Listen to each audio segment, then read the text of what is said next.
হাদিসে কুদসিতে এসেছে, আল্লাহ তাআলা বলেছেন, ইবনা আদম, হে আদম সন্তান, লাউ বালাগাত যুনুবুকা আনানাস সামাই সুম্মা ইস্তাগফারতানি গফারতু লাক। হে আদম সন্তান, তোমার গুনাহ যদি আকাশের উচ্চতায় পৌঁছে যায়, আকাশ সম পরিমাণ গুনাহ যদি তুমি করে ফেলো, এরপরে তুমি যদি অনুতপ্ত হৃদয়ে অনুশোচনা বোধ করে তুমি যদি আমার পাপের দরজায়, আমার তওবার দরজায় এসে আমার রহমতের প্রত্যাশী হয়ে তুমি যদি গুনাহের জন্য তওবা করে চোখের পানি ছেড়ে দাও, বান্দারে তুমি জেনে রেখো, তোমার পাপের পরিমাণ যত বেশি, আমার আল্লাহর দয়ার পরিমাণ হলো তার থেকে বহুগুণ বেশি। এজন্য তুমি যদি তওবা করে আমার কাছে মাফ চাও, তওবার মতো তওবা করলে আমি আল্লাহ তোমার জীবনে সব গুনাহ মাফ করে দিয়ে আমি তোমাকে গুনাহের সাগর থেকে উঠায়া আমার রহমতের সাগরে তোমাকে ডুবিয়ে দিব। কোনো একটা পয়েন্ট যদি আমার আপনার সাথে মিলে যায়, আজকে তওবা করে এখান থেকে উঠবো, পরকালমুখী জীবন গঠনের সিদ্ধান্ত নিয়ে আজকে আমরা বাড়ি যাব ইনশাআল্লাহ। আলোচনার টপিক কি তাহলে? যে 5টি পাপের শাস্তি শুরু হয় কোথায়? জোরে বলতে হবে, যে 5টি পাপের শাস্তি শুরু হয় কোথায়? চলেন শুরু করি। নাম্বার 1, 1 নাম্বার, জুলুম। জুলুমের শাস্তি শুরু হয় কোথায়? আমাদের সমাজে জুলুম নাই তো? আমাদের দেশে জুলুম নাই তো? নাই মানি গত 15টা বছর তো এই বাংলাদেশের মানুষ জালেমের জুলুমেই ছিল। জুলুম হলো এমন এক জঘন্য পাপ, এই পাপের পরিণতি বড় সাংঘাতিক। আল্লাহর নবী বলেছেন, ইত্তাকুয-যুলম, জুলুম থেকে বেঁচে থাকো, ফা ইন্নায-যুলমা যুলুমাতুন ইয়াওমাল কিয়ামাহ, কারণ জুলুমের পরিণতি কিয়ামতে বড় অন্ধকার হবে। জুলুম এমন এক জঘন্য গুনাহ, এই গুনাহে লিপ্ত ব্যক্তির শাস্তি দুনিয়া থেকে আরম্ভ হয়ে যাবে। জুলুমের শাস্তি দুনিয়াতে দেওয়া যিনি আরম্ভ করেন, জোরে বলেন তিনি কে? আল্লাহ। এজন্য খবরদার, কখনো কারো উপরে জুলুম করবেন না। এটা হোক আপনার পরিবার থেকে শুরু করে একেবারে রাষ্ট্রের সর্বোচ্চ জায়গা পর্যন্ত, কোন স্তরে কোন জায়গায় কখনো কারো উপরে জুলুম করবেন না। অনেকে আছে বাপ মা হয়ে সন্তানের উপর জুলুম করে, স্বামী হয়ে স্ত্রীর উপর জুলুম করে, ভাই হয়ে ভাই বোনের উপরে, প্রতিবেশী হয়ে প্রতিবেশীর উপরে, জনগণের খেদমতের দায়িত্ব পেয়ে জনগণের উপরে, এইভাবে বিভিন্ন সেক্টরে জুলুম আজকে কম না বেশি? আপনি জুলুম করার পরে এটা ভাববেন না যে আপনার জুলুম সম্পর্কে আল্লাহ জানবেন না, এমন কথা আপনি ভাববেন না। কারণ রব্বুল আলামিন কোরআনে কারীমের 14 নম্বর সূরা, সূরা ইব্রাহিমের 42 নম্বর আয়াতে বলছেন, ওয়ালা তাহসাবান্নাল্লাহু গাফিলান আম্মা ইয়ামালুয যালিমুন ইন্নামা ইউআখিরুহুম লিয়াউমিন তাশখাসু ফীহিল আবসার। আল্লাহ তাআলা বলছেন, জালিমরা যে জুলুম করে তারা যেন মনে না করে এ ব্যাপারে আল্লাহ তাআলা বেখবর, এ ব্যাপারে আল্লাহ জানেন না, এমনটা যেন তারা মনে না করে। বরং কে কার উপরে কতটা জুলুম করে সেটার সব খবর যার কাছে আছে, জোরে বলেন তিনি কে? সেই আল্লাহ বলছেন, কোন জালিমকে আমি তার জুলুমের শাস্তি না দিয়ে দুনিয়া থেকে বিদায় করি না। বুখারী এবং মুসলিম শরীফের মধ্যে হাদিস এসেছে। হাদিসের বর্ণনাকারী সাহাবী হচ্ছেন আবু মুসা আল আশআরী রাদিয়াল্লাহু আনহু। তিনি বলছেন, আল্লাহর রাসূল বলেছেন, ইন্নাল্লাহা লা ইউমলি লিয-যালিম, নিশ্চয়ই আল্লাহ তাআলা জালিমকে অবকাশ দেন, জালিমকে ছাড় দেন, কিন্তু জালিমকে আল্লাহ ছেড়ে দেন না।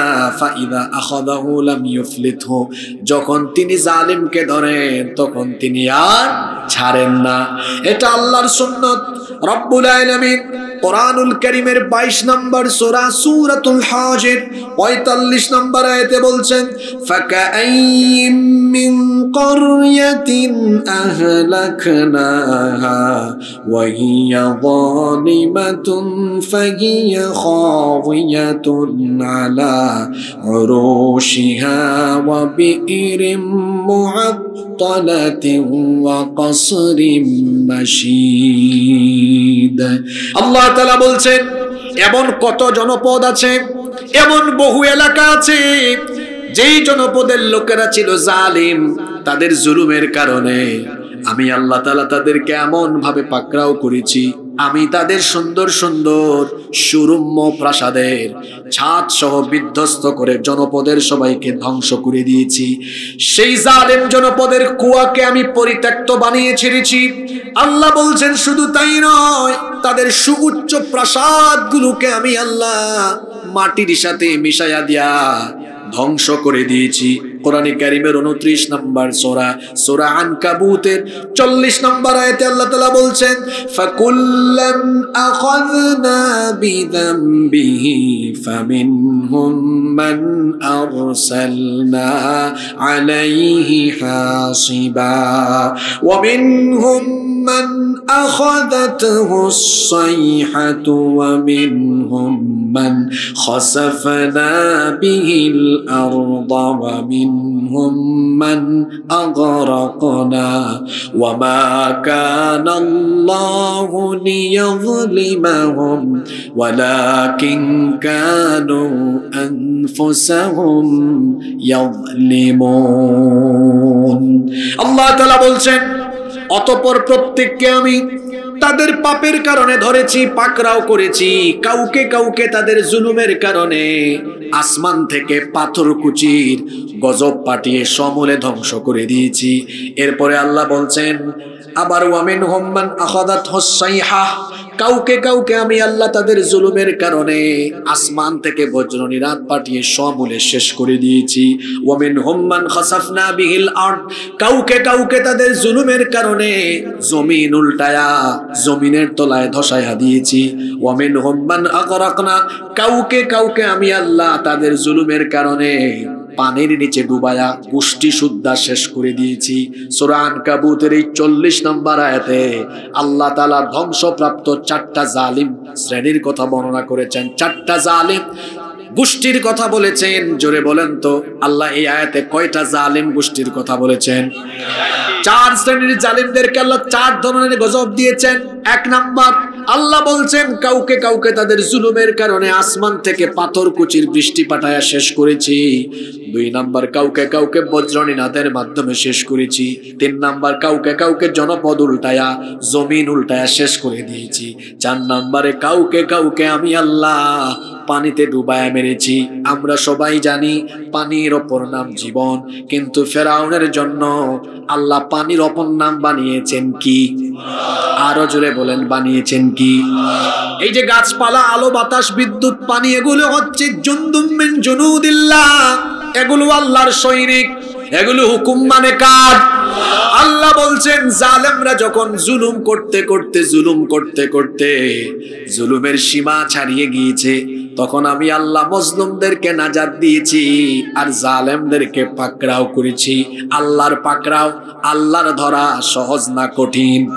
এজন্য আল্লাহ কোরআনে কারীমের 30 নম্বর পারায় অবস্থিত 85 নম্বর সূরা বুরুজের মধ্যে বলেছেন ইন্না বাতশা রাব্বিকা লাশাদীদ,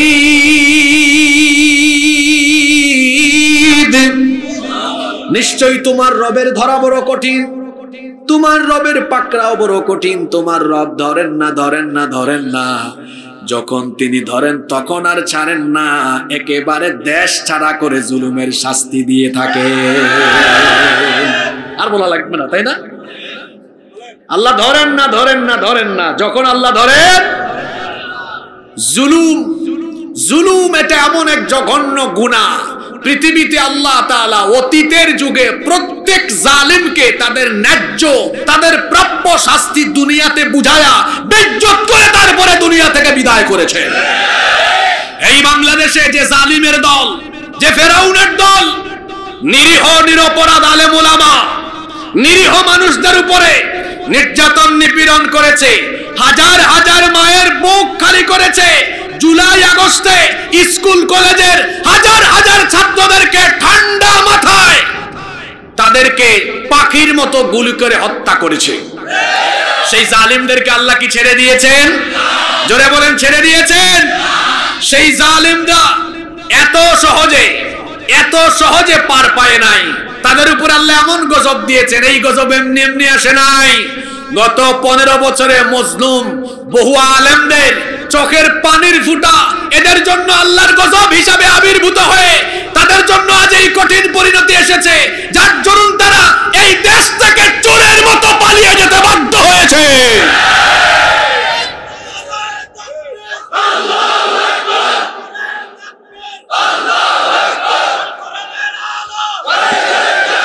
এদের জুলুমের কি কোনো সীমা আছে?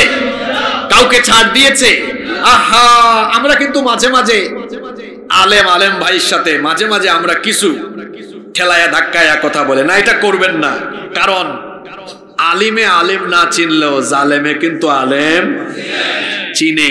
আমরা চরমুনাইওয়ালারা জামাতকে দেখতে পারবো না, জামাত চরমুনাইওয়ালাকে দেখতে পারবে না, খেলাফত জমিয়তকে, জমিয়ত খেলাফতকে, কৌমি আলিয়াকে, আলিয়া কৌমিকে আমরা যদি দেখতে পারি আর নাও পারি, আমাদের মধ্যে ঠেলাঠেলি থাকলেও আলেমে আলেম না চিনলেও মনে রাখবেন জালিমে কিন্তু আলেম চিনে।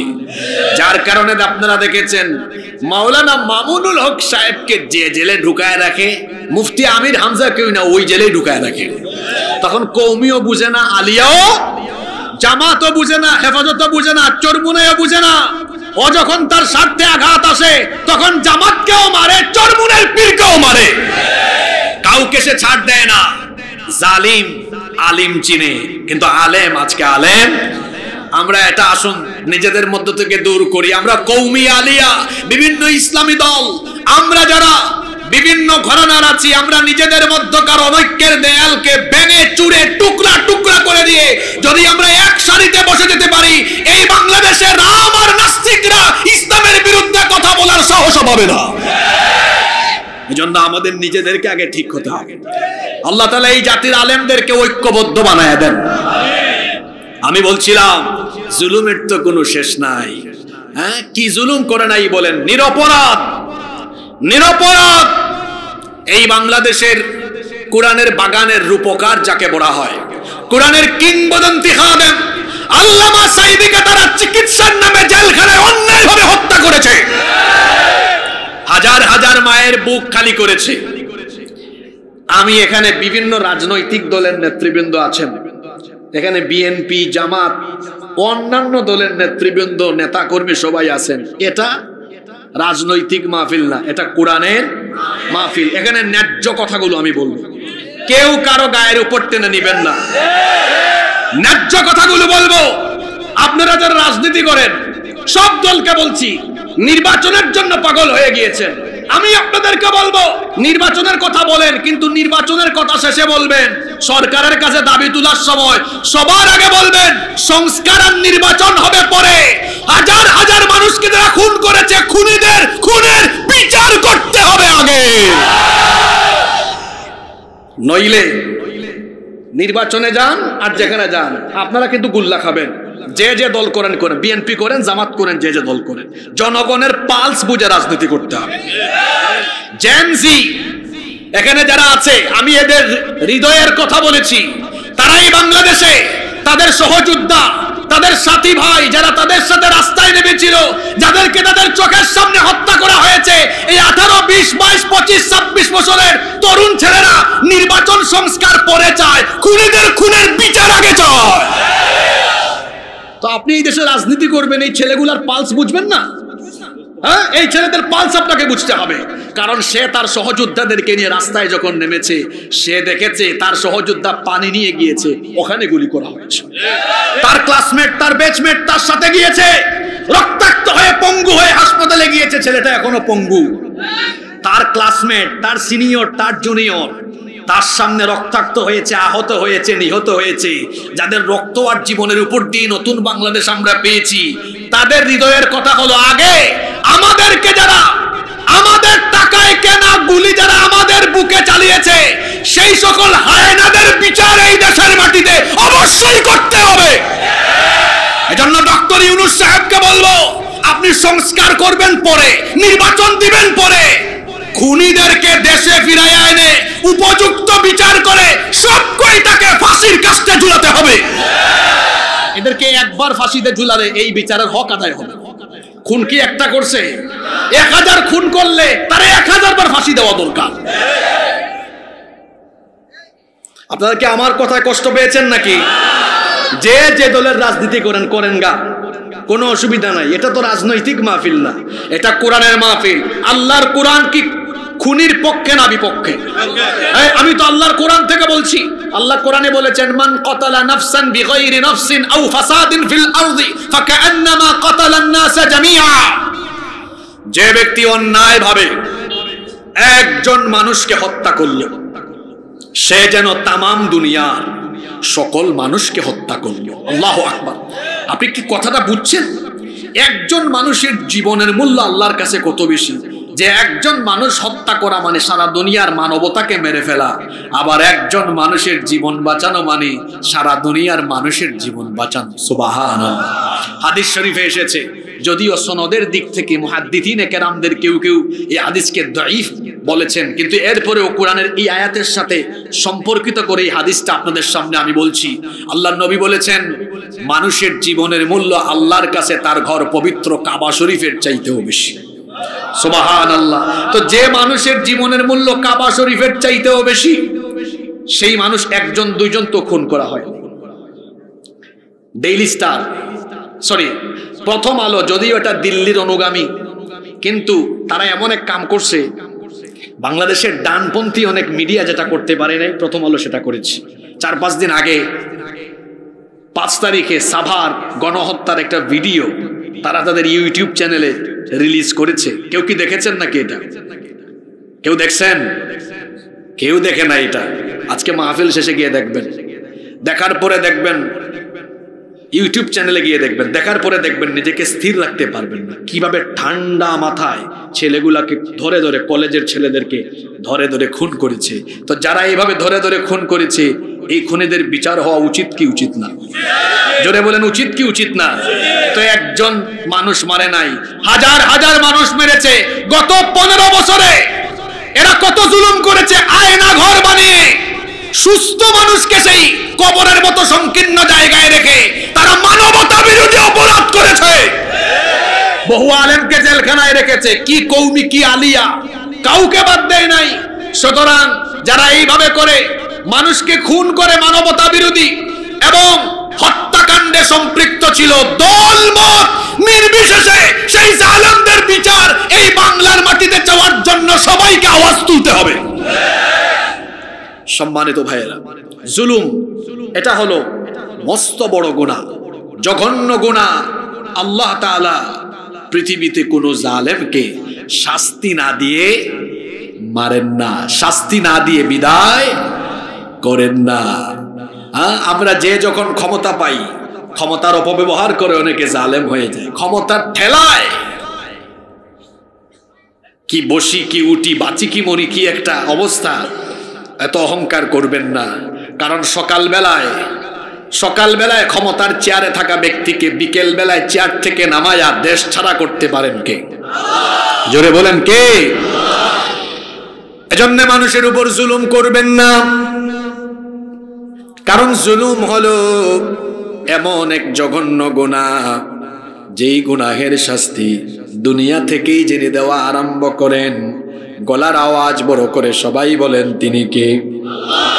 এজন্য আল্লাহ তাআলা বলেছেন, এটা হাদিসে কুদসি, ইয়া ইবাদি, হে আমার গোলামেরা শোনো, ইন্নী হারামতু যুলমা আলা নাফসি, আমি আমার নিজের উপরে জুলুম করা হারাম করে দিয়েছি।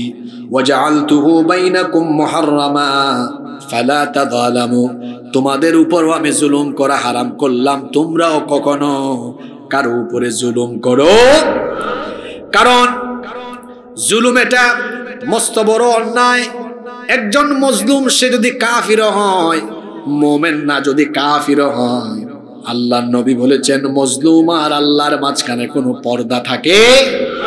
কোনো কাফিরও যদি মজলুম হয়, আল্লাহ তাআলা সেই কাফিরের পক্ষ নেন। মূলত আল্লাহ কাফেরের পক্ষ নেন না, মূলত আল্লাহ মজলুমেরই পক্ষ নেন। এর জন্য মজলুম সে যে কোনো ধর্মেরই হোক না কেন, মজলুমের যিনি পক্ষ থাকেন, জোরে বলেন তিনি কে? তাহলে যে পাপের শাস্তি জুলুম, যে পাপের শাস্তি দুনিয়াতে আরম্ভ হয়, এই জুলুম থেকে আমি আপনি সবাই বেঁচে থাকার দরকার আছে না নাই? নাম্বার 2, 2 নাম্বার, যে পাপের শাস্তি আল্লাহ দুনিয়াতে দেওয়া আরম্ভ করেন, সেই জঘন্য পাপ হলো পিতা মাতার অবাধ্য হওয়া, মা বাবার খেদমত না করা, পিতা মাতাকে অসন্তুষ্ট করা, পিতা মাতার সাথে বেয়াদবি করা। এই পাপ হলো এমন এক জঘন্য পাপ যার শাস্তি দুনিয়াতে আরম্ভ হয়ে যায়। মুস্তাদরাকে হাকিমের ভেতরে এই হাদিসটি বর্ণিত হয়েছে। সাইয়েদিনা আনাস ইবনে মালিক রাদিয়াল্লাহু আনহু এই হাদিসের বর্ণনাকারী সাহাবী, তিনি বলছেন আল্লাহর রাসূল বলেছেন, বাবানি মুআজ্জিলানি উকুবাতুহুমা ফিদ দুনিয়া, দুইটা পাপের দরজা হচ্ছে এমন, এই পাপের দরজা দিয়ে যারাই ঢুকবে, অর্থাৎ এই পাপ যারা করবে দুনিয়াতেই তাদেরকে আল্লাহ শাস্তি দিবেন। 1 নাম্বার হলো আল বাগী, আল্লাহর সাথে সীমা লঙ্ঘন। 2 নাম্বার হলো হুকুকুল ওয়ালিদাইন, পিতা মাতার অবাধ্যতা। যারা তাদের আব্বা আম্মার সাথে বেয়াদবি করবে দুনিয়াতেই এদেরকে শাস্তি দিবেন কে? এজন্য আমার বাবারা, বিশেষ করে আমার যুবক ভাইদেরকে বলছি, ছাত্র ভাইদেরকে বলছি, ও আমার ভাইয়েরা যাদের আব্বা আম্মা আছে, মনে করবেন আপনার ঘরে এখনো জান্নাত আছে। জান্নাতে যাওয়া এখন আপনার জন্য অনেক সহজ, কারণ আল্লাহর নবী বলেছেন এই পিতা মাতা দুজনেই হচ্ছেন হুমা জান্নাতুকা, তোমার জন্য জান্নাত। অর্থাৎ এদের দুজনের খেদমত করে খুশি করতে পারলেই জান্নাত দিয়ে দিবেন কে? আল্লাহর নবী আরো বলেছেন আউ হুমা নারুকা, অথবা তোমার বাবা মা তোমার জন্য জাহান্নাম, অর্থাৎ জাহান্নামে যাওয়ার কারণ হয়ে যাবে তুমি যদি তোমার পিতা মাতাকে খেদমত না করো, পিতা মাতার সাথে বেয়াদবি করো। যদি তোমার আব্বা আম্মাকে মনে কষ্ট দাও, তাহলে জাহান্নাম অবধারিত করে দিবেন কে? আল্লাহর নবী বললেন আলা উহাদ্দিসুকুম বিআকবারিল কাবাইর, আমি কি তোমাদেরকে বড় বড় কবিরা গুনাহগুলো সম্পর্কে সতর্ক করব না? সাহাবীরা তখন বললেন বালা ইয়া রাসূলুল্লাহ, আমরা বলি সাল্লাল্লাহু আলাইহি ওয়াসাল্লাম। সাহাবীরা বললেন অবশ্যই ওগো আল্লাহর রাসূল, বড় বড় কবিরা গুনাহগুলো সম্পর্কে বলেন যেন আমরা সতর্ক হয়ে যাই। আল্লাহর নবী বললেন 2টা কবিরা গুনাহ হলো সবচাইতে জঘন্য। কথা বুঝে থাকলে বলেন তো কয়টা? আস্তে বলবেন না, জোরে বলেন কয়টা? 1 নাম্বার হলো আল ইশরাকু বিল্লাহ, আল্লাহর সাথে শিরক করা। 2 নাম্বার হলো হুকুকুল ওয়ালিদাইন, পিতামাতার অবাধ্য হওয়া। আল্লাহর সাথে শিরক করা এটা যেমন জঘন্য গুনাহ, ঠিক তেমনি ভাবে পিতামাতার অবাধ্য হওয়া এইটাও হলো জঘন্য কবিরা গুনাহ। এজন্য খবরদার, পিতামাতার সাথে আজে বাজে আচরণ করবেন না। তিরমিজি শরীফের হাদিস, আল্লাহর নবী বলেছেন রিদাল্লাহু ফি রিদাল ওয়ালিদাইন ওয়া সাখাতুল্লাহু ফি সাখাতিল ওয়ালিদাইন, পিতামাতার সন্তুষ্টিতে আল্লাহ সন্তুষ্ট। অর্থাৎ যারা পিতামাতাকে সন্তুষ্ট করবে তাদের উপর সন্তুষ্ট হবেন কে? পিতামাতার অসন্তুষ্টিতে অসন্তুষ্ট কে? কারা কারা উঠাউঠি করে? আমি বরং রাগী মানুষ, আমি 30 সেকেন্ড সময় দিলাম, একটু জিকির করি। আর যাদের যাদের প্রয়োজন আছে আপনারা বের হয়ে চলে যান, কারণ কোয়ান্টিটি আমার কাছে গুরুত্বপূর্ণ না, আমার কাছে কোয়ালিটিটা হলো গুরুত্বপূর্ণ। যুগে যুগে ইতিহাস পাল্টে দিয়েছে, বেশি মানুষ দিয়ে ইতিহাস পাল্টানো যায় না। 1-2 জন কাজের কাজী হইলে ওরা ইতিহাস পাল্টায় দিতে পারে। কোরআনে আসহাবে হুদুদের কাহিনী আছে, সূরা বুরুজে দেখবেন এক যুবক বিরাট একটা জাতির ইসলাম গ্রহণের কারণ হয়েছে। ওই গর্তওয়ালাদের কাহিনী পড়বেন, আসহাবে কাহাফ পড়বেন, দেখবেন 7 জন যুবক একটা জাতি গোষ্ঠীর পরিবর্তনে ভূমিকা রেখেছে। আল্লাহু আকবার! এত মানুষ দিয়ে কি হবে? কাজের কাজী কয়েকজনই যথেষ্ট। এজন্য উঠা বসা করবেন। আমি যখন শুরু করলাম তখন থেকে মোনাজাতের আগ পর্যন্ত আমরা কোরআন হাদিস এবং আমাদের টপিকের ভেতরে থাকবো। আউল ফাউল ফালতু কোনো কথা হবে না ইনশাআল্লাহ। আল্লাহর নবী বলছেন পিতামাতার সন্তুষ্টিতে আল্লাহ সন্তুষ্ট, পিতামাতার অসন্তুষ্টিতে আল্লাহ অসন্তুষ্ট। এজন্য যারা তাদের মা বাপকে সন্তুষ্ট করবে, দুনিয়া আখিরাত সুন্দর হয়ে যাবে, আল্লাহ ওই ব্যক্তির উপর সন্তুষ্ট হয়ে যাবেন। খবরদার পিতামাতাকে ধমক দিবেন না, নিজের বাবা মায়ের সাথে অসম্মানজনক আচরণ করবেন না। দুনিয়ায় যদি হায়াতে বরকত চান, রিজিকে যদি বরকত চান, তাহলে আব্বা আম্মার খেদমত করেন।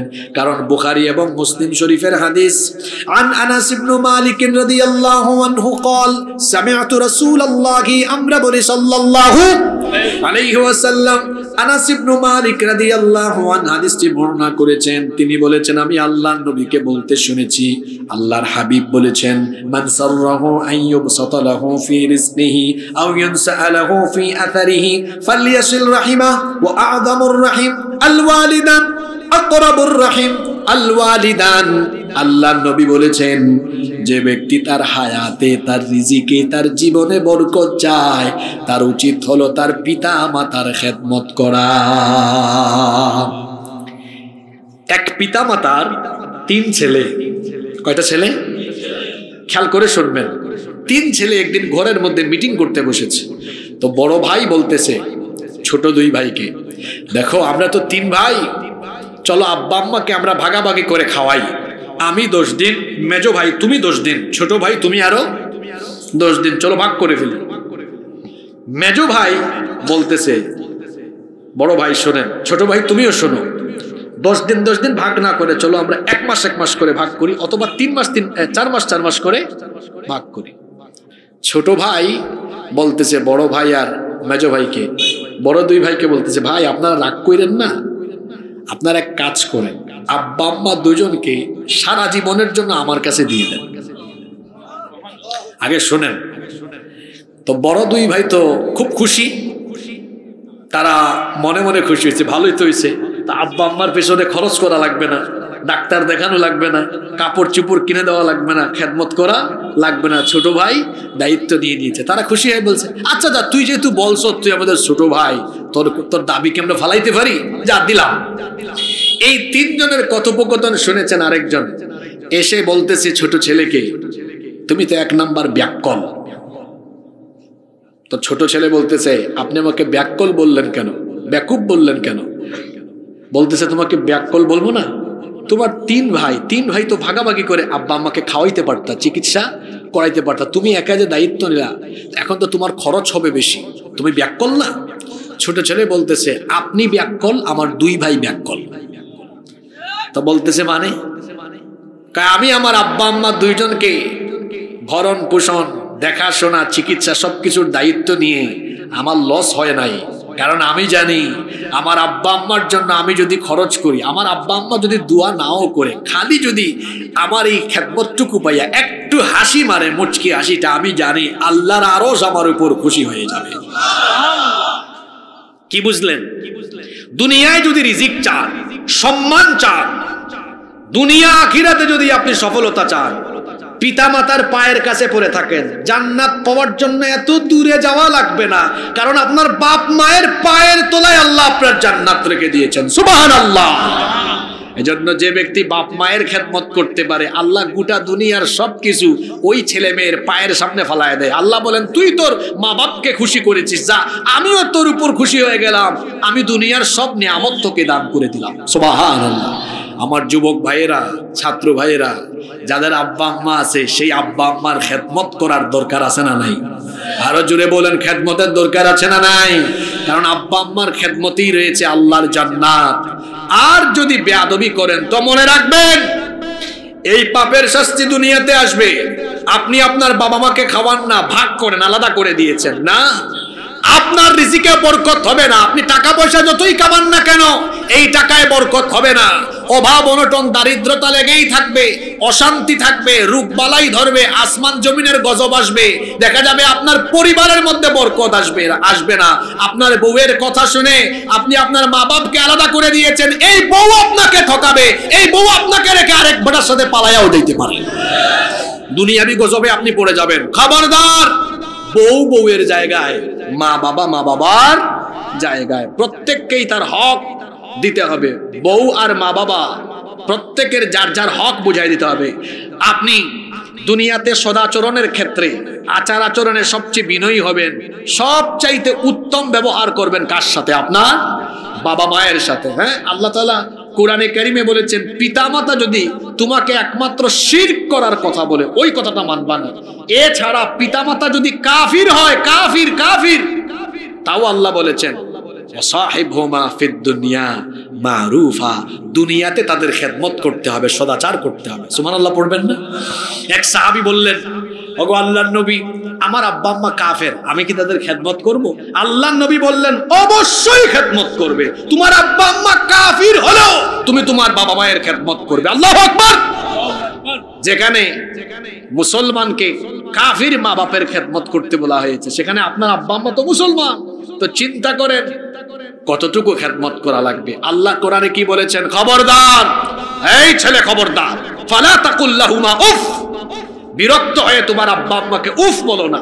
ওয়ালা তানহারহুমা, এই ছেলে খবরদার, তোমার আব্বা আম্মাকে ধমক দিবা না, রাগ করে কথা বলবা না, গলা উঁচা করে কথা বলবা না। আমরা বললাম, আল্লাহ আমি আমার আব্বা আম্মার সাথে কেমনে কথা বলবো? আল্লাহ বললেন, ওয়াকুল লাহুমা কাউলান কারীমা, সম্মানজনক ভাষায় বিনয়ী হয়ে মা বাবার সাথে কথা বলো। সুবহানাল্লাহ। আব্বা আম্মার খেদমতে জান্নাত রয়েছে। আর আব্বা আম্মার সাথে যারা বেয়াদবি করবে, এই পাপের শাস্তি একেবারে বিনা হিসাবে। কেউ যদি তার মা বাপকে নারাজ করে, ও বিনা হিসাবে জাহান্নামী। বিনা হিসাবে যদি আব্বা আম্মার সাথে বেয়াদবি করে, এ জাহান্নাম তো পাবে মৃত্যুর পরে, মরার আগে তার শাস্তি আছে না? আছে। দুনিয়ায় আসমান জমিনের বালা মুসিবত গজব তার উপরে লেগেই থাকবে। এই শাস্তি দিবেন কে? তাহলে আমরা কি দুনিয়াতে অভাব অনটন দারিদ্রতা আযাব গজব পেতে চাই? না। এজন্য আব্বা আম্মাকে কষ্ট দিব না, খেদমত করব। আল্লাহ তাআলা আমাদেরকে আমাদের পিতামাতার অনুগত সন্তান হওয়ার তৌফিক দান করুন। কষ্ট হচ্ছে নাকি আপনাদের? নাম্বার 3 শুনেন, আজকে যে 5টা পাপের কথা বলবো, 5টাই সমাজে আছে। 1 বললাম কি? জুলুম। 2 বললাম আব্বা আম্মার সাথে বেয়াদবি করা, অবাধ্য হওয়া। 3 দেখেন তো এটা আছে কিনা? কোন মুসলমানের মান সম্মান নষ্ট করা। এটা এমন এক পাপ যে পাপের শাস্তি দুনিয়ায় আছে, আছে না? কথা তো আজকের ওয়াজের বিষয় হয়ে গেছে আসমানের নিচের, জমিনের উপরের। গত বছর ওয়াজ করছিলাম সূরা জিলজাল, এটা ছিল মরণের পরের বিষয়। আজকে তো ধরছি মরার আগের বিষয়। তো এই জন্য কিছু কথা বলতেই হবে, কেউ রাগ করবেন না তো? নিরপরাধ হুজুরদেরকে কি জাতের মান সম্মান নষ্ট করছেন। মাদ্রাসা থেকে ধরে নিয়ে গ্রেফতার করে, মসজিদ থেকে গ্রেফতার করে নিয়ে তারপরে নাটক করছেন। কি নাটক? ককটেল দিয়া, তারপরে অস্ত্র শস্ত্র দিয়া নাটক সাজাইছেন। জঙ্গি পাওয়া গেছে। কে বলেন আছে না নাই? আমি কি ভুল বলেছি নাকি? তারপর আর কি করেছেন? আলেমদেরকে, নিরপরাধ মানুষ দড়ি লাগাইয়া ডান্ডা বিড়ি পরাইয়া আদালতে হাজির করেছেন। এই যে সম্মানিত মানুষগুলোকে অসম্মান করলেন, আল্লাহ বুঝি আপনাকে শাস্তি দিবেন না, তাই না? আজকে দেখা যায় কি শাস্তি ওরা পেয়েছে দেখেন।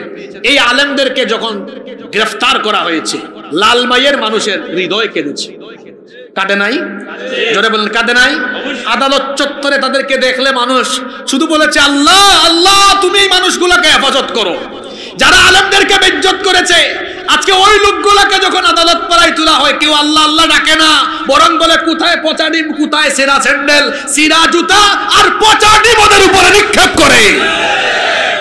সম্মানিত মানুষদেরকে অসম্মান করেছেন, আল্লাহ আপনাকে বেইজ্জত করে দিয়েছেন দুনিয়ায়। আখিরাতেরটা তো এখনো নগদ না বাকি? জোরে বলেন। হ্যাঁ, আজকের টপিককে আপনারা এমনিও দিতে পারেন নাম, যে পাপের শাস্তি নগদে। যে পাপের শাস্তি কি? নগদ, বাকি নাই, একদম নগদ, টাটকা পাবেন। নগদ নগদ নগদ শাস্তি। এর মধ্যে 3 নম্বরটা হলো কোন মুসলমানের মান সম্মান নষ্ট করা। খবরদার, কোন মুসলমানের মান সম্মান নষ্ট করবেন না। মুসলিম শরীফের হাদিস, খেয়াল করে হাদিসটা শোনেন। আন ইবনে ওমর রাদিয়াল্লাহু আনহুমা قال, আব্দুল্লাহ ইবনে ওমর রাদিয়াল্লাহু আনহুমা হাদিসের বর্ণনাকারী সাহাবী, তিনি বলছেন, সাইদা রাসূলুল্লাহ সাল্লাল্লাহু আলাইহি ওয়াসাল্লাম আল মিম্বার, ফানাদা বিসাউতির রাফি', তিনি বলছেন আল্লাহর নবী মিম্বরে আরোহণ করলেন, মিম্বরে ওঠার পরে গলার আওয়াজকে একটু বড় করে দিলেন, উঁচা কণ্ঠে বক্তব্য দিলেন। আমি তো আল্লাহর নবীর সুর নকল করতে পারবো না, কিন্তু একটু ভাবটা নেই।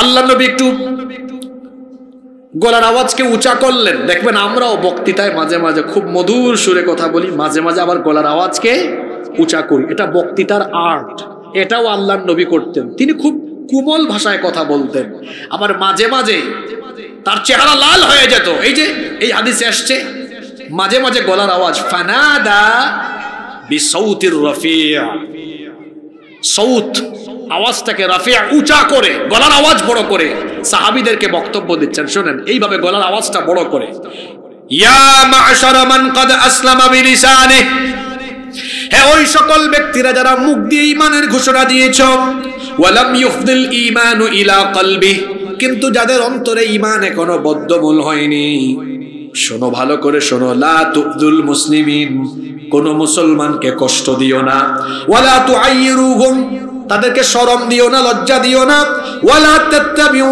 আওরাতিহিম, কোন মুসলমানের গোপন বিষয় অনুসন্ধান করো না, দুষ্ত্রুটি বর্ণনা করো না। ফা ইন্নাহু মান তাত্তাবা আওরাতা আখিহিল মুসলিমি তাত্তাবা আল্লাহু আওরাতাহ, কারণ যে ব্যক্তি কোন মুসলমানের দোষ ত্রুটি গোপন কিছু মানুষের সামনে প্রকাশ করে বেইজ্জত করার চেষ্টা করে, আল্লাহ তখন ওই ব্যক্তির গোপন বিষয়গুলোকে ফাঁস করে দেন। আল্লাহর নবী বলছেন, ওয়ামান তাত্তাবা আল্লাহু আওরাতাহু ইয়াফদাহু ওয়ালাউ ফি জাওফি রিহলিহি, আর আল্লাহ যখন ওই ব্যক্তির গোপন বিষয়গুলো মানুষের সামনে ফাঁস করে দিবেন, উটের হাওদার মধ্যে লুকিয়ে থাকলেও ওই ব্যক্তিকে যিনি বেইজ্জত করে ছাড়বেন তিনি কে? আমার দেশে ভাতের হোটেলের এক মালিক ছিল, তার নাম কি? কওমি অঙ্গনের একজন আলেম মাওলানা রফিকুল ইসলাম মাদানী। ৩-৪ মাস আগে ফেসবুকে একটা পোস্ট করেছেন, তাকে জেলখানা থেকে ধরে নিয়ে ঢাকা একটা রাস্তায় দুই দিকে গাড়ি আটকায় দেয়া, গভীর রাতে তার শরীর থেকে কাপড় চুপড় খুলে একটা মেয়ে এনে ছবি তুলছে। এটা মাওলানা রফিকুল ইসলাম মাদানী সাহেবের নিজের পোস্ট। আপনারা জানেন না? এই নাটকের পরিচালকের নাম হলো ভাতের হোটেলের, তার নাম কি? তবে এটা তো ভদ্র সমাজ, এখানে সবাই ভদ্র মানুষ বসা, আমি সব কথা এখানে খোলামেলা বলতে পারবো না। এই ভাতের হোটেলের মালিক আলেমদেরকে বেইজ্জত করেছে, মাওলানা মামুনুল হক সাহেবকে বেইজ্জত করেছে, আল্লাহ তারে বেইজ্জত করেছেন। কেমনে বেইজ্জত করছেন এটা আমি এখানে বয়ান করে বলতে পারবো না। এখানে ভদ্র মানুষ, সভ্য মানুষ, আমি এত নিচে নামতে পারবো না। জানেন না আপনারা? আপনি মানুষকে বেইজ্জত করবেন। দেখেন আমার দেশে সেই ফেরাউন হায়েনার দলের প্রধান আল্লামা সাইদিকে জনবিচ্ছিন্ন করার জন্য ধর্ষণকারীর মতো বাজে অপবাদ তাকে দিয়েছে, নাউজুবিল্লাহ। তাকে জনবিচ্ছিন্ন করার চেষ্টা করেছে, কিন্তু আল্লাহ এমন গজব দিয়েছেন সে নিজেই আজকে জনবিচ্ছিন্ন হয়ে দেশ ছেড়ে পালিয়ে যেতে বাধ্য হয়েছে। আর শোনেন, আমাকে একটু কথা বলতে দেন। যারা এখন বাংলাদেশে লাফায়, ফেসবুকে লাফায় গিয়েছে, সে যাওয়ার আগে তার পরিবারের সবার সেফটি আগে নিশ্চিত করেছে, তারপরে সে গিয়েছে। সে যাওয়ার আগের দিনও বলছে যাবে না, সে বলছে আমি পালাই না, অথচ আপনাদেরকে বিপদের মুখে ফালাইয়া থুইয়া চলে গেছে। দেশের প্রতি অর্থ কোনো টান নাই, দেশের বিরুদ্ধে সারা জীবন কাজ করেছে। ওখানে গিয়েও এখনো দেশকে অস্থিতিশীল করার চেষ্টা করে, কিন্তু ৩৬ এরা বড় রাগী, এরা বড় জেদি। ৩৬ মানে বুঝেন? ৩৬ বুঝেন না? ৩৬-এর বাহিনী আর কি, ৩৬ জুলাইয়ের বাহিনী। এরা তো বড় সাংঘাতিক, কারণ এরা সবাই হলো তরুণ, সবাই হলো যুবক, গায়ের রক্ত গরম, স্রোতের সামনে যা আসে তা থাকে না, ভেসে যায়। তো ৩৬-এর সামনে ৩০, ৩১, ৩২, ৩৩ যা আছে সবই চলে যায়। কথা বুঝেন নাই? উস্কে দিবেন না এই যুবক ছেলেদেরকে, কারণ এদেরকে খেপালে পরে পরিণতি আরো ভয়াবহ হতে পারে। সম্মানিত ভাইয়েরা, আমি বলছিলাম আল্লামা সাইদির কথা, তাকে জনবিচ্ছিন্ন করতে গিয়ে কত অপমান করলো, সে নিজেই আজকে অপমানিত। কথা ঠিক না বেঠিক? খবরদার, এই স্বভাব আমাদের অনেকের ভিতরেই আছে, গ্রামে গঞ্জেও আছে, কারণ প্রত্যেকটা গ্রামেই তো গ্রাম্য পার্লামেন্ট আছে। বলবেন হুজুর গ্রাম্য পার্লামেন্ট আবার কোনটা? ঢাকায় হলো ন্যাশনাল পার্লামেন্ট, আর আপনাদের এলাকায় আছে গ্রাম্য পার্লামেন্ট। প্রত্যেকটা চায়ের দোকান হলো ওই এলাকার গ্রাম্য পার্লামেন্ট। ওখানে চায়ের দোকানদার থাকে স্পিকারের ভূমিকায়, আর চা খুরেরা থাকে সাংসদের ভূমিকায়। গোল হয়ে বসে সবাই চা খায়, আর অমুক কি করলো তমুক কি করলো মানুষের দোষ ত্রুটি বর্ণনা করে। আর এই খাসলত দেখা যায় বিশেষ করে বিভিন্ন মসজিদের মধ্যে 5 ওয়াক্ত নামাজের ভেতরেও আছে। এরা নামাজে আসে আর ইমাম আর মুয়াজ্জিন সাহেবের দোষ খুঁজে। এগুলো আপনাদের এলাকায় নাই। নিজের চরকায় তেল দেন, আপনারও তো অনেক ভুল আছে। খবরদার মানুষের গোপন বিষয়গুলো, দোষ ত্রুটিগুলো মানুষের সামনে বর্ণনা করবেন না। যদি কাউকে সংশোধন দেন, কারো যদি ভুল ত্রুটি দেখেন ব্যক্তিগত সংশোধন দেন, কারণ মুমিন হলো মুমিনের আয়না। মনে করেন আপনি আয়নার সামনে দাঁড়িয়েছেন, এখন আপনার কাঁধের মধ্যে এখানে একটা সুতা বা কোনো ময়লা আছে, আপনি দেখেন নাই। আয়নায় দাঁড়ানোর কারণে দেখেছেন, বা দাড়িতে কোনো ময়লা আছে। আয়নার সামনে দাঁড়ালেন, আয়নার সামনে দাঁড়ালে পরে বোঝা যাবে, আয়না আপনাকে বলে দিবে ওখানে সমস্যা আছে। ঠিক তেমনি মুমিন হলো মুমিনের আয়না। আপনি যদি আপনার কোনো ভাইয়ের ভুল ত্রুটি দেখেন, ব্যক্তিগতভাবে সংশোধন করে দিবেন। তার দোষ ত্রুটি মানুষের সামনে বলে তাকে বেইজ্জত করবেন না। কারণ আল্লাহর নবী বলেছেন, যে ব্যক্তি তার কোনো ভাইকে ওপেনলি সবকিছু বলে দিয়ে বেইজ্জত করে, আল্লাহ দায়িত্ব নেয়, আল্লাহ দায়িত্ব নিয়ে ওই ব্যক্তিকে বেইজ্জত বানায়া ছেড়ে দেন। আর কেউ যদি তার কোনো ভাইয়ের দোষ ত্রুটি গোপন রাখে, এটা বড় ফজিলতের কাজ। মুসলিম শরীফের হাদিস, আল্লাহর নবী বলেছেন, লা ইয়াসতুরু আবদুন আবদান ফিদ দুনিয়া ইল্লা সাতারাহুল্লাহু ইয়াউমাল কিয়ামাহ।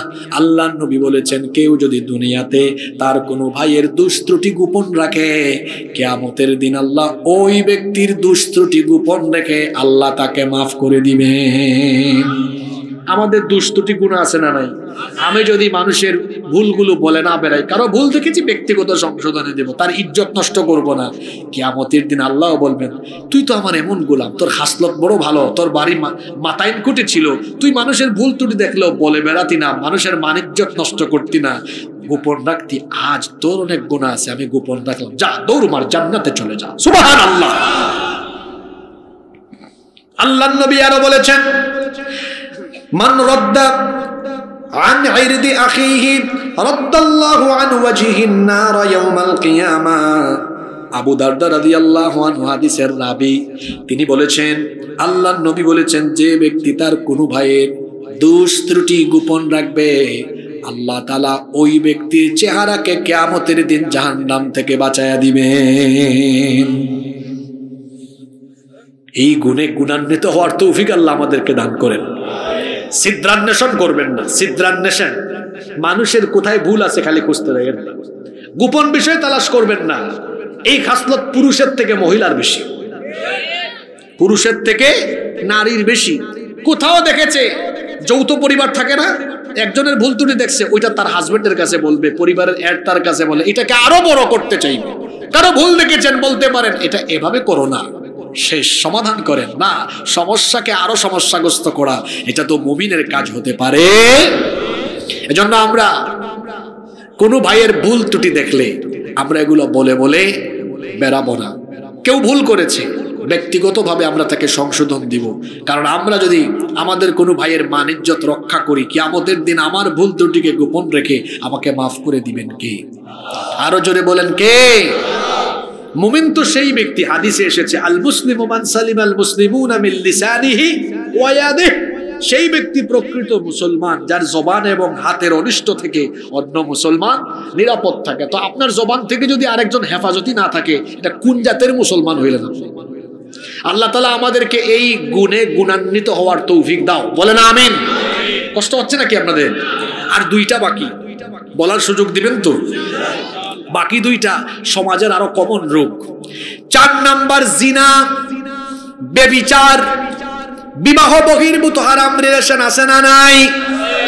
বিবাহ বহির্ভূত হারাম রিলেশন, জিনা ব্যভিচারে যদি কেউ লিপ্ত হয়ে যায়, এই শাস্তি মরার পরে তো এই পাপের শাস্তি আসেই আছে, কেউ যদি তওবা না করে মরে। আর দুনিয়াতেও এই পাপের শাস্তি আছে। দুনিয়াতে এই পাপের শাস্তিটা কেমন হয়? আবু হুরায়রা রাদিয়াল্লাহু আনহু যিনি সবচাইতে বেশি সংখ্যক হাদিস বর্ণনা করেছেন, তিনি এই হাদিসটা বর্ণনা করছেন। তিনি বলছেন রাসূলে কারীম মহব্বতে সবাই বলি সাল্লাল্লাহু আলাইহি ওয়াসাল্লাম বলেছেন, ইযা জানার রাজুলু খরাজা মিনহুল ঈমান কানা আলাইহি কাদুল্লাহ। আল্লাহর নবী বলেছেন, যখন কোনো ব্যক্তি ব্যভিচারে লিপ্ত হয়, যুবক ভাইরা এখানে আছেন না?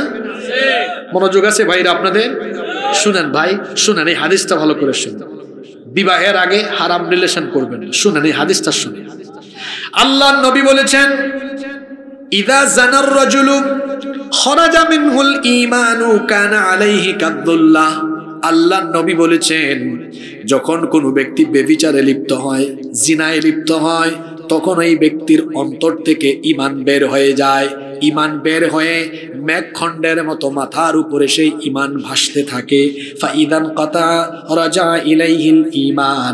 সেই ব্যক্তি যখন তওবা করে, তখন তার ঈমান আবার তার কলবের ভেতরে ঢুকে যায়। কিন্তু যে ব্যক্তি তওবা করে না, জিনাই করতে থাকে, আল্লাহর নবী বলেছেন এই ব্যক্তির অন্তরে আর ঈমান থাকে না, ঈমান বের হয়ে যায়। তার মানে জিনা ব্যভিচারে যারা লিপ্ত, এরা ঈমানদার আর থাকতে পারে। আমার ভাইয়েরা, অনুরোধ করে বলছি, খবরদার নিজেকে বেঈমান বানাবেন না, ঈমানহীন করবেন না। খবরদার জিনা ব্যভিচারে লিপ্ত হয়ে নিজের জন্য দুনিয়ায় গজব ডেকে আনবেন না।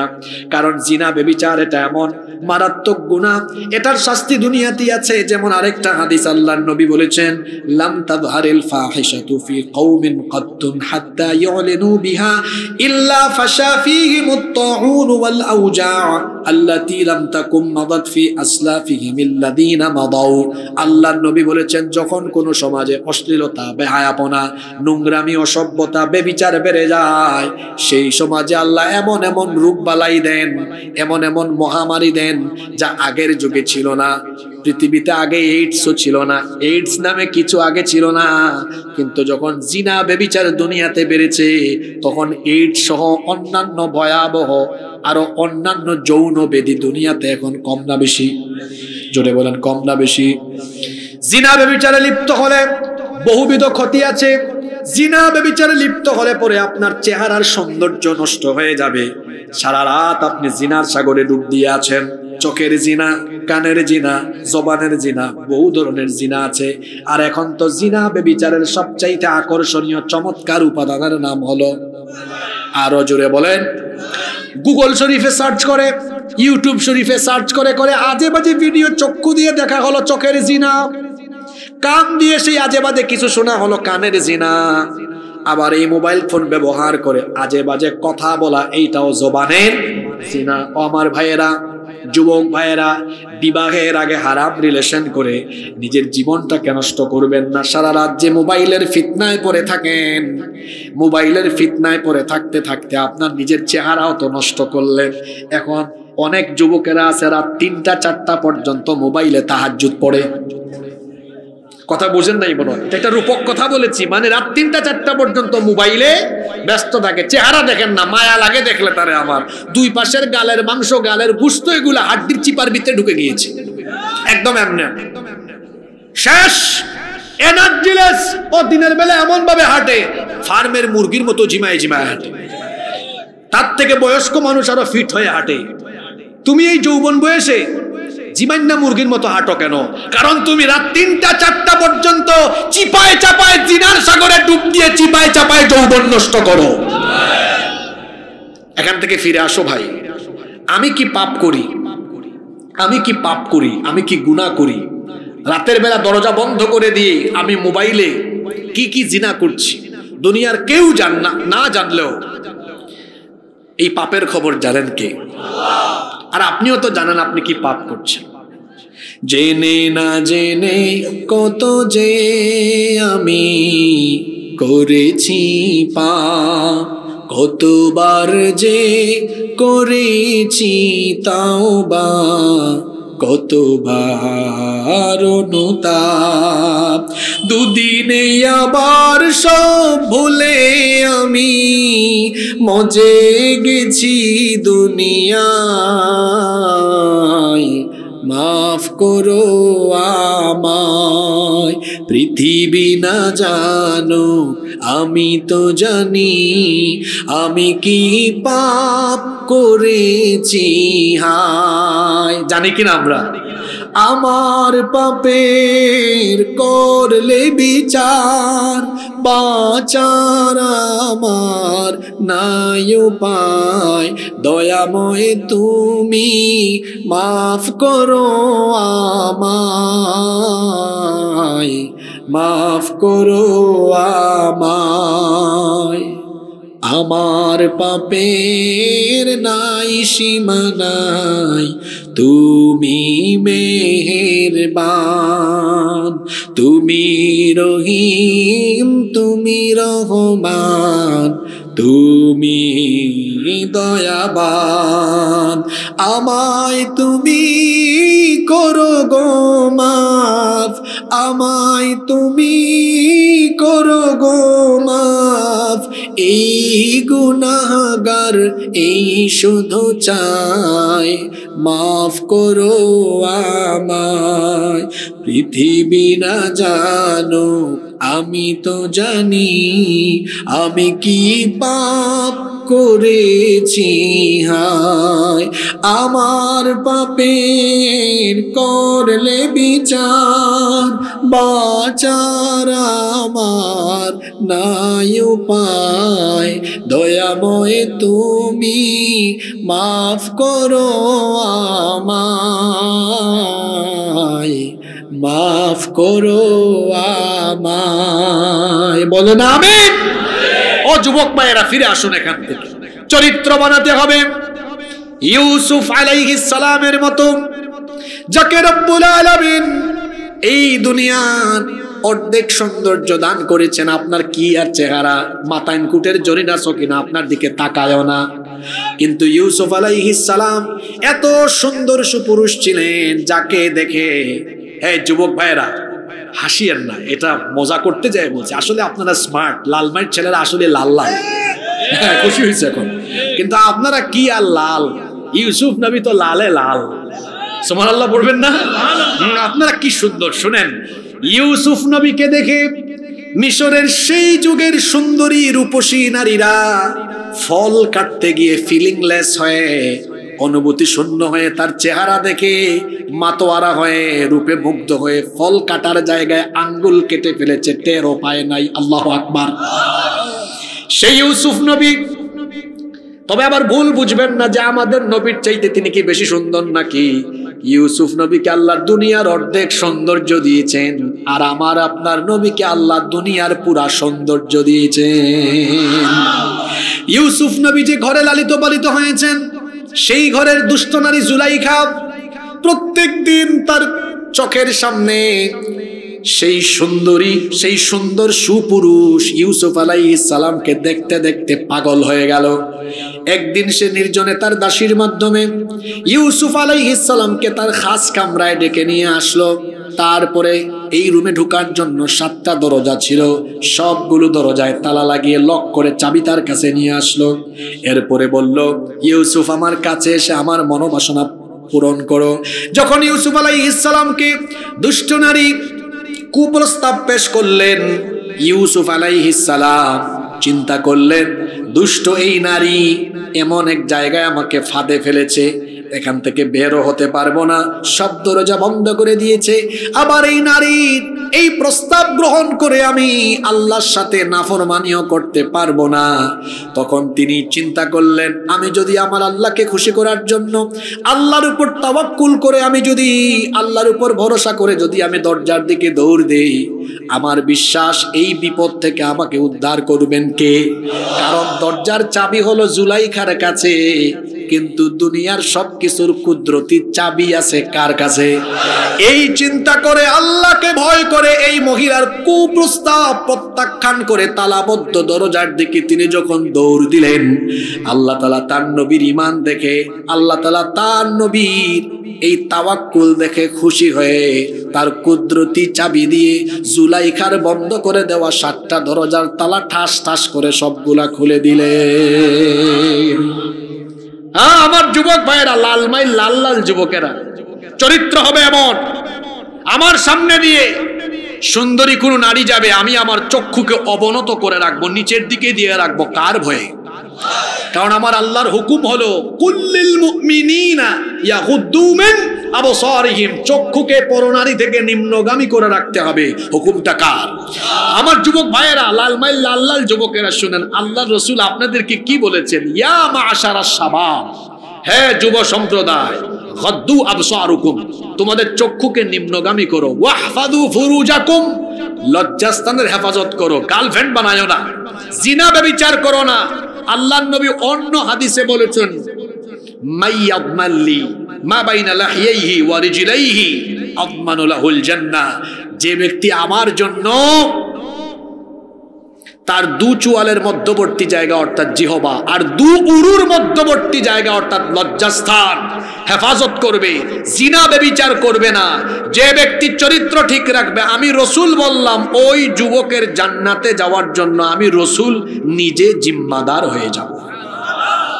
লালমার যুবক ভাইয়েরা, আমরা কি রসুলের সাথে জান্নাতে থাকতে চাই না? আরো জোরে বলেন, চাই কি চাই না?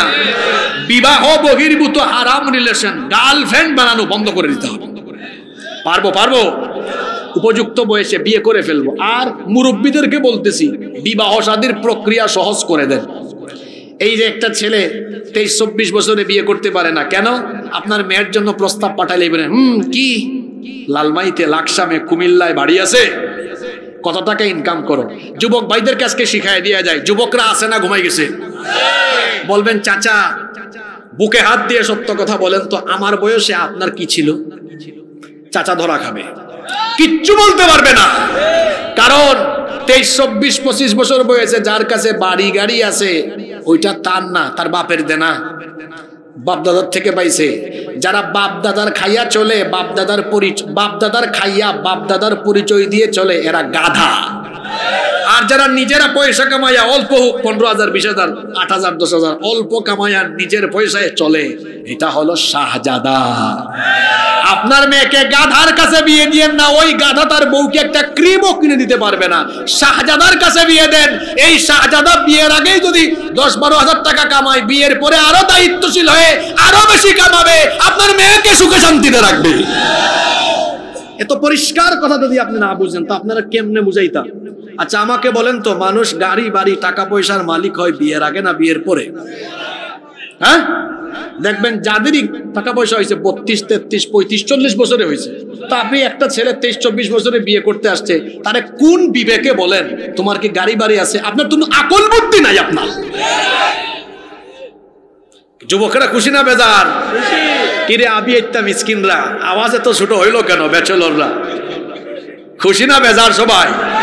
না আপনারা হাসিয়েন না, আমাদের ছেলেগুলো ভালো, এরা জিনা করতে চায় না, এরা বিয়ে করতে চায়। ভালো ছেলে, ভদ্র ছেলে এরা। বিয়ে শাদীকে আপনারা কঠিন বানায় রাখছে। জিনা ব্যভিচারের দরজাকে চিরতরে বন্ধ করতে হলে বিবাহ শাদীকে সহজ করে দিতে হবে। আমার দেশে পরিস্থিতি এমন, ওই কলেজে, বিশ্ববিদ্যালয়ে ছেলে মেয়েরা গাছতলার নিচে বসে, বটতলা, জামতলায়, বাদামতলায়, লেকের পারে বসে বাদাম খায়, কবুতরের জোড়ার মতো বসে একটা আরেকটা ডলাডলি করে। আমার সমাজ এটাকে অত বেশি অবহেলার চোখে দেখে না, বা আইনও বলবে অসুবিধা কি। কিন্তু যদি এরা কম বয়সে বিয়ে করে, বলবে দেখছো কামটা করছে কি। তো বিয়ে করা তো ভালো, বিয়ে করা তো জায়েজ, জিনা করা হারাম। তবে যুবকরা আবার আজকে আমার কথায় খুশি হইয়া আজকে গিয়া বলিও না আব্বা বিয়া করাই দেন, তোমরাও তো বেকার, ছাত্র থাকা অবস্থায় ইনকাম শুরু করো না, প্রাইভেট পড়াও, টিউশনি পড়াও। এখন অনেকে ই কমার্স বিজনেস করছে না? অনেকে ঢাকায় থাকো, তোমরা কলেজে পড়ো, পড়াশোনা করছো, ড্রাইভিংটা শিখো, উবার চালাও, পাঠাও চালাও, পয়সা উপার্জন শুরু করো, বেকার থাকা যাবে না। রসুলের জীবন থেকে শিক্ষা নাও। আমার নবী যখন তরুণ ছিলেন, বয়সে তরুণ, রসুল নিজে বলছেন আমি মাত্র কয়েক কেরাতের বিনিময়ে, অর্থাৎ সামান্য কিছু দিরহামের বিনিময়ে মক্কায় বহু মানুষের ছাগল চড়িয়েছি। সুবহানাল্লাহ। তার মানে কাজ করতে কোনো লজ্জা, কাজে কোনো লজ্জা নাই, বেকার থাকায় লজ্জা আছে। হারাম রিলেশন বাদ দাও, আমি খোলাখুলি একটা কথা বলে ফেলে, তুমি ইন্টারমিডিয়েটে পড়ো, তোমার ক্লাসের মেয়ের সাথে তুমি যে রিলেশন করতে চাও, তুমি কোন যুক্তিতে করতে চাও বলো তো? তুমি তো অনার্স 3rd ইয়ারে যাওয়ার আগে দেখবা এই মেয়েটা 3 বাচ্চার মা হয়ে গেছে। তা বিশ্বাস করো না, আমরা ওই বয়স ফালাই আসছি। জিজ্ঞেস করো এখানে যাদের বয়স 30-এর উপরে আছে, আমাদের সাথে যারা এসএসসি এইচএসসি তে পড়তো, আমরা অনার্স শেষ করার আগে ওদের 3টা-4টা বাচ্চা হয়ে গেছে। ঠিক আছে না? তো মেয়েদের বিয়ে আগে হয়, তুমি তোমার নিজের ক্লাসের মেয়েদের দিকে তাকায়া এরপরে জিনা বেবিচার বা হারাম রিলেশন করার এই স্বপ্ন দেখে নিজের ক্যারিয়ারকে নষ্ট করে দিও না। পড়ালেখায় মনোযোগী হও, আজান হলে নামাজে যাও, চরিত্রবান ছেলে হলে, ক্যারিয়ার ভালো হলে তুমি মেয়ের পিছনে ঘোরা লাগবে না। মাতাইনকুটের লাল মায়ের সুন্দরী সুন্দরী মেয়ের বাপ তোমার কাছে মেয়ে বিয়ে দেওয়ার জন্য তোমার পিছেই ঘুর করবে। তো যুবক ভাইয়েরা কি মেয়েদের পিছনে অসভ্য ছেলেদের মতো ঘুরবে না ঘুরাবে? তো ঘোরাতে হলে নিজেকে ওই যোগ্যতায় নিয়ে যেতে হবে। আমার যুবক ভাইদেরকে চরিত্রবান হতে হবে। আল্লাহ তৌফিক দান করেন। খবরদার, জিনা বেবিচারের শাস্তি শুরু হয় কোথায়? দেখেন না চেহারাটা কি বানাইছে, চেহারার মধ্যে পিচি উঠে গেছে, ওর মাইগ্রেনের সমস্যা রাত জাগতে জাগতে, ও খাবার দাবার ঠিক মতো খায় না, লিভারের সমস্যা, পরিপাকতন্ত্রের সমস্যা, জিমাই হাঁটে, শেষ এনার্জি নাই, ও ওখান থেকে স্টেজে দৌড় দিয়ে আসতে হাঁপায় যায়, শেষ, অত এনার্জি নাই। তুমি বিয়ের আগে যদি তোমার এনার্জি না থাকে, বিয়ের পরে কি করবা? তোমার বউ ভাগবে। জিনা ব্যভিচার থেকে নিজেকে হেফাজত করো। ও যুবক ভাইয়েরা, চরিত্র গঠন করো। আল্লাহ রাসূল বলেছেন আমি তোমার জান্নাতের জিম্মাদার হয়ে যাব। আল্লাহু আকবার। তাইলে 4 নাম্বার পাপ জিনা বেবিচার, এটার শাস্তি শুরু হয় কোথায়? আপনাদেরকে মনে হয় আজকে বেশি কষ্ট দিয়ে ফেললাম না, শেষ করে দিব। 5 নাম্বার, অন্যায় পথে, অবৈধ পথে, হারাম পথে উপার্জন করলে এই শাস্তি শুরু হবে কোথায়? আল কাসবুল হারাম, অবৈধ পথে উপার্জন, এটা করলে পরে দুনিয়া থেকেই শাস্তি পাওয়া আরম্ভ করবেন। তার আগে আরেকটা গুরুত্বপূর্ণ কথা বলি, ইবাদত কবুল হওয়ার পূর্ব শর্ত হলো হালাল খাওয়া। ইবাদত কবুলের পূর্ব শর্ত কি?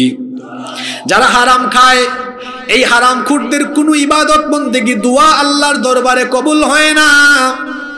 অনেক ব্যক্তি এমন আছে হারামখোর, হারাম খায়, নামাজেও আসে, আবার হজের টাইমে হজেও যায় না। এক হারামখোর একবার হজে গেছে, শুনতেছেন আপনারা? জিদ্দা বিমানবন্দরে নেমে ধবধবে সাদা ইহরামের কাপড় তো পরাই আছে, তারপর তালবিয়া পাঠ শুরু করেছে, লব্বাইক আল্লাহুম্মা লব্বাইক, লব্বাইক লা শারীকা লাক লব্বাইক, ইন্নাল হামদা ওয়ান নি'মাতা লাকা ওয়াল মুলক লা শারীকা লাক, লব্বাইক আল্লাহুম্মা লব্বাইক। এটা মানে কি? লব্বাইক আল্লাহুম্মা লব্বাইক, হে আল্লাহ আমি হাজির, আমি উপস্থিত। আল্লাহ বলেন কিরে বাটপার, তোর গায়ে যে ইহরামের কাপড়টা, ওইটা তো হারাম টাকার, সুদ ঘুষ দুর্নীতি করে টাকা কামাইয়া ওই পয়সা দিয়ে ইহরামের কাপড় পরিধান করলি, আসার সময় ভিসা টিকিট পাসপোর্ট সব হারাম টাকায় করে আসলি, মক্কা মদিনায় যে 30-40 দিন থাকবি ওইটাও হারাম টাকায়। হারাম খাইয়া হারাম শরীর নিয়ে আর হারাম টাকায় কেনায় হারামের কাপড় পরিধান করে, হারাম টাকায় টিকিট কেটে আবার আইসা আমারে বলস আল্লাহ আমি হাজির, তোর মতো হারামখোরের উপস্থিতি আমি আল্লাহ গ্রহণ করলাম না। হারামখোরের কোনো ইবাদত আল্লাহর দরবারে কবুল হয়। এজন্য আগে হারাম খাওয়া ছাড়তে হবে।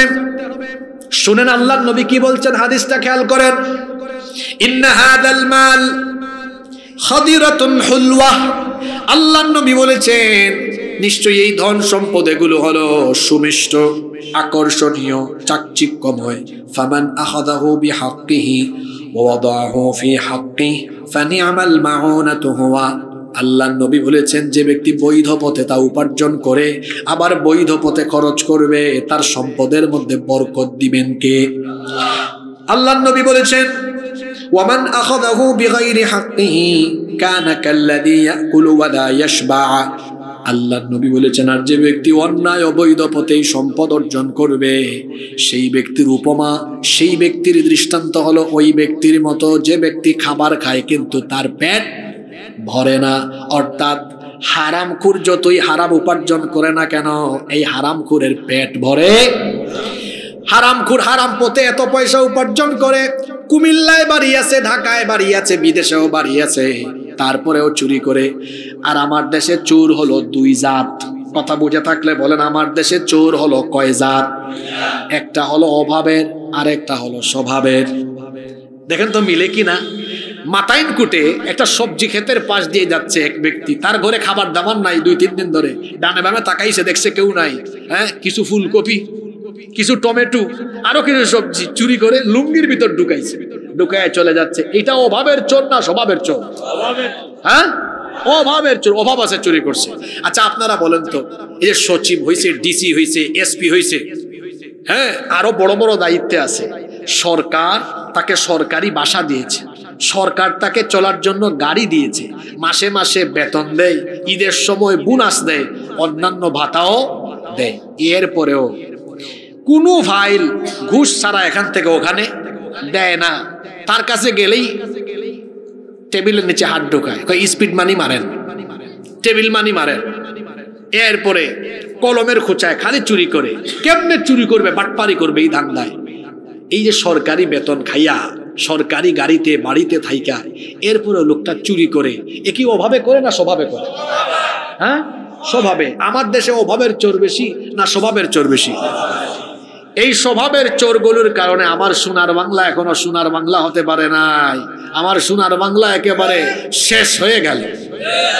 তার জন্য জেনজিকে বলবো, 36-এর বাহিনীকে, ওই চোর বাটপাটদেরকে ওই চার্ট থেকে সরাইয়া দিয়া সেখানে আল্লাহওয়ালা কোরআনওয়ালা মানুষদেরকে বসাতে হবে, নইলে পরিবর্তন সম্ভব। এই যে হারামখোরের হারামখোর হারাম খায়, আল্লাহ রসুলের হাদিস মিলান, এরা পরিতৃপ্ত হবে না। এরা পরিতৃপ্ত হবে কোন দিন? পেট ভরবে কোন দিন জানেন? কুরআনেও আছে, হাদিসেও। এরা ওই প্রাচুর্য অর্জনের নেশায় ডুবে থাকতে থাকতে, আল্লাহকুমুত তাকাসুর হাত্তা যুরতুমুল মাকাবির, ওই প্রাচুর্যের প্রতিযোগিতায় থাকতে থাকতে হঠাৎ করে এরা একদিন কবরে চলে যায়। আল্লাহর নবীও বলেছেন, এদের বাড়ি গাড়ি টাকা পয়সা কোনো কিছু দিয়ে পেট ভরে না, ভরবেও না। ওয়ালাইয়ামলা ফাহু ইল্লা তুরাব, কবরের 3.5 হাত মাটি ছাড়া এই হারামখোরদের পেট অন্য কিছু দিয়ে ভরবে। হারামে কোনো আরাম, হারাম পথে জনগণের মাল, রাষ্ট্রের মাল অন্যায়ভাবে খাইয়া যারা বাড়ি গাড়ি বানিয়েছে, দেখেন নাই চোরের দল সবকিছু রেখে উপভোগ করতে পারে নাই, বিদেশে পালিয়ে গিয়েছে। আপনাদের পাশের থানায় এই যে লাকসামে সন্ত্রাসী গুন্ডা শামীম চেয়ারম্যান আমার উপর 4 বছর আগে হামলা করেছে, আমার গাড়ি ভাঙচুর করেছে, শ্রোতাদেরকে এলোপাতারি হামলা করেছে, মসজিদে ঢুকে তাদেরকে টর্চার করেছে, অনেকের নামে মিথ্যা মামলা দিয়েছে, অনেকের বাড়িঘর ভাঙচুর করেছে, মানুষের উপর এত জুলুম করেছে। হারামখোরের হারামখোর। এখন সবকিছু ফালায়া থইয়া আজকে লাকসামে গেলাম, বলতেছে হুজুর আপনি আসলেন বীরের বেশে, শামীম চলে গেছে চোরের বেশে। কি বুঝলেন? হারাম এটাতে কোনো নাই আরাম। এই স্লোগানটা মনে রাখবেন, হারামে নাই কোনো হারামখোর। যারা হারাম পয়সা কামায় এদের রোগবালাই থাকে। হারাম যা কামায় ওই মাউন্ট এলিজাবেথে গিয়া চিকিৎসা করাইতে করাইতে শেষ। গজব আর গজব, অশান্তি আর অশান্তি। আর হালাল অল্প যদি হয়, অল্প সামান্য, এটাতে বরকত দিয়ে দেন কে? তাহলে বোঝা গেল হারাম পথে যারা উপার্জন করে, ওই কথাটা আগে মনে রাখবেন, হারামখোরদের ইবাদত বন্দেগি কবুল হয় না। আর হারাম খাইলে এই শাস্তি শুরু হবে কোথায়? দুনিয়ায়। আজকে যে 5টা গুনার কথা বললাম, বলেন তো এই গুনাহগুলো আমার সমাজে আছে না নাই? 1 নাম্বার কি বললাম? জুলুম, শাস্তি শুরু হবে কোথায়? দুনিয়ায়। 2 নাম্বার মা বাবার অবাধ্য হওয়া। 3 নাম্বার কি বলেছিলাম? কোন মুসলমানের মান সম্মান নষ্ট করা। 4 নাম্বার বলেছিলাম জিনা ব্যভিচারে লিপ্ত হওয়া। 5 নাম্বার কি বললাম? ও হারাম পথে উপার্জন করা। এই 5টা পাপের শাস্তি শুরু হবে কোথায়? এই 5টা পাপের সাথে আমরা আমাদের সম্পর্ক কাট আপ করব। এই 5টা পাপের সাথে কোনো সম্পর্ক থাকবে না ইনশাআল্লাহ।